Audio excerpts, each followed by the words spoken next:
Good morning, everybody, and welcome to Pople Farm, our sister channel to Pople Backyard Farm. Clay's setting up the grow table, so we'll probably show this in a video later today on our main channel, Pople Backyard Farm. And we have all the beautiful bucket system growing. Clay's going to probably mow the lawn today, maybe not. We did a lot of moving yesterday. My son had moved out and we had some things we wanted to bring to him in the van, like his bike and things like that, so we did that. But I wanted to talk to you guys about my bunny rabbit. Hello, Jack. And this is what happened this morning. Now, Clay's going to redo this. This needs to be done really bad. And I also put my guinea pig out here in his cage, mainly because rabbits can bully guinea pigs, and I don't want him to bite his ears off or make him look ratty, or her, I should say, Patty, the guinea pig. But Clay's going to redo this because it had a little damage on the top from rain and whatnot. It's just old, so he's going to redo this and make it a little smaller so I can handle it, because this is very heavy for me. It's a chicken tractor, rabbit tractor, different things we've done in the past. And I don't know if you can see little Patty in her cage. But I usually bring them out here. I don't keep them out here constantly. I bring them out for a few hours on a nicer day, and I let them eat grass and drink water, and I check on them. But here's why you want to cover on them. I put Jackrabbit in here. I went in the house to get Patty, the guinea pig, and that quick, I had a cat hiding over there, hoping to have some rabbit. And I put Jack out before in a smaller cage, and the something threw her right over, or him right over, so I was concerned that possibly something would try to get to my bunny. Now, we live on a farm, backyard farm, so having chickens and different animals around here, we've learned the smarts, so to speak, of free ranging with the top. I mean, it all depends on your farm. I mean, if you've got tons of land and you've got like trees, that's one good thing. But if you're new to backyard farming and you don't have a safety set up, you know, anything can get your animals. We always have a top on everything we do so that we don't lose any critters. When we put the geese in this open fence here, they were kind of big at that point for a hawk to get, but you could see the hawks and different guys rounding to see if they could get something to have for lunch. And hey, that's their natural instinct. I mean, you can't be upset. When we were kids, somebody had chickens loose, and they had a tree like right next to my dad's farm, and the chickens would go down next, or dad's house, not farm. My parents didn't have a farm, but the chickens would go up here and then jump into the dog, and then they wonder why the dog would want to eat a chicken. Well, you know, you got to use some sense, you know, and each animal's different, you know. Stormy, our dog, hello Storm, he likes the chickens. And so he's had chickens actually come in his pen, and he's been fine. But I wouldn't trust any animal, because when you're not around, you just don't know. So we do have a barrier between him, so he can run around all over the back, and he has little places to stay here. But he likes being out with the chickens. So, in fact, it's a funny story about Storm, because he hates the house. And so we let him out here, and he has the barn and stuff, but he's happier out here. He just hates being in the house. But anyway, we have the top up here and the sides here. Everybody's covered and protected, except for the dog, because Storm will sometimes stand on top of his doghouse and stuff. He's really funny when he does, you know. And if I take him out in the yard, I don't have to worry about him. He won't run away or anything like that. But when I'm not tending him, I always keep him in here for safety, so that he doesn't accidentally run into the road or something, because we live on a really busy highway. And Clay's had him for 12 years, so we wouldn't want anything to happen to him. But he, you know, but usually if we're right outside and he's running around, he's fine. but we don't like him to run loose unless we are outside, you know, playing and attending to him, because, you know, we don't want anything to happen to him, because we love him. He's our doggy. But everybody is protected. And in the barn, you know, we actually, just some, you know, basically it's about protection. I think Clay was talking about, we had a possum and a black squirrel come in. But for the most part, it's really hard for anything to come in here.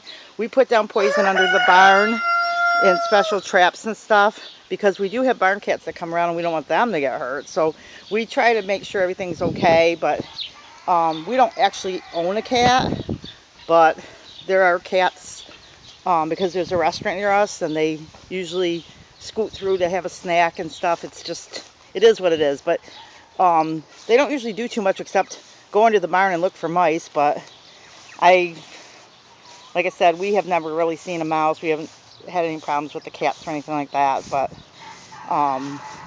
for the most part, you know, we make sure the cats are even safe, because we don't want anything to happen to them, because, you know, we, you know, don't want to hurt anything. So we try to protect all the critters that hang around. Even though the cats aren't ours, we just kind of common decency. You know, we have people that let their chickens loose in the road and stuff, and they wander over to our yard, and we've had chickens here in the yard before that like stayed and stayed and stayed. And at the end of the winter, you know, we kind of felt bad because, you know, nobody claimed them or wanted them. So sometimes if we felt like they were safe and clean, because you'd have to watch disease bringing in strange birds, we've let them in if they've been all summer and kind of just been here, so that they don't die over the winter or have some critter get them.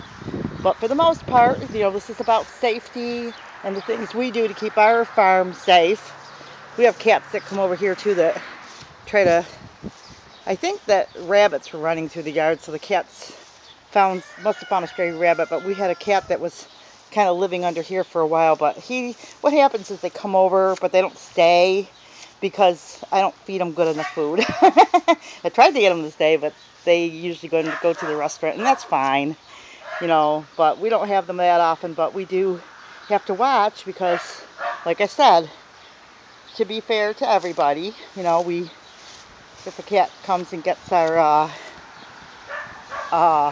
keeps things away, and then, you know, we got everything covered, and just, you know, the law of attraction, as far as everybody living in harmony, with everybody safe and happy. But those are the things that we do. And just some thoughts for you, because, you know, you hate to get a whole flock of chickens and have a hawk take them out in a day.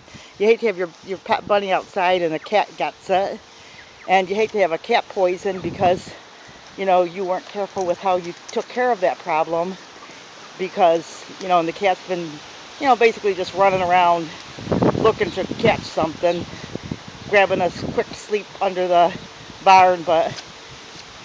And the dog, like I said, he's a good little boy, so you don't want him to get hit by a car. So I make sure he's protected, because we do live on an extremely busy street. And actually last year somebody had their pet dog I mean, we see it all the time, dogs and cats and stuff, and it just makes you feel really bad. But, you know, that's just how we feel. Of course, my motto has always been, fences make good neighbors too, because I think that, you know, everybody knows, you know, boundaries in our relationships, but you still love your neighbors. But you know what I'm saying, it's a good policy, because if you have little kids or something like that, you want to make sure everybody's protected. So anyway, I guess what brought on this video was that I got concerned, because no sooner did I put Jack Rabbit out here, and I usually always cover it, even for 5 seconds, but I didn't today. And that quick, Kitty was looking to have some rabbit stew. And can I blame the cat? I mean, that's his instinct. He's a predator. He sees free bunny, and why not? I can't be mad at the cat. I did it to myself. So that's the kind of stuff you look at. But I thought Clay was out here. Yep, he is. He's over here working. He's working on getting this table done. So let's see if I can catch him in the act here. Excuse me. How you doing there, love? What are you doing? You can't hear me? What are you doing? Okay, he can't hear. This is for our second channel. And I'm just doing a quick video about how I saw the cat looking at the rabbits this morning. So yeah, I know. He's looking for lunch. Of course, I'm secretly hoping he doesn't leave because he was real pretty, but they always leave and go to the restaurant, and I guess I should be thankful that they're getting taken care of. I think that's where they go. But I think, well, I know that's where they go because it's just, you know, they do everything over there to protect it, but it's just the law of, you know, they've got food and they do what they can, but it's just what they do, you know. So anyway, Clay's working, getting things done. Got a lot to do today. So we'll see you in our next video, and God bless. Have a wonderful day, and subscribe, like, and please share this with a friend. God bless.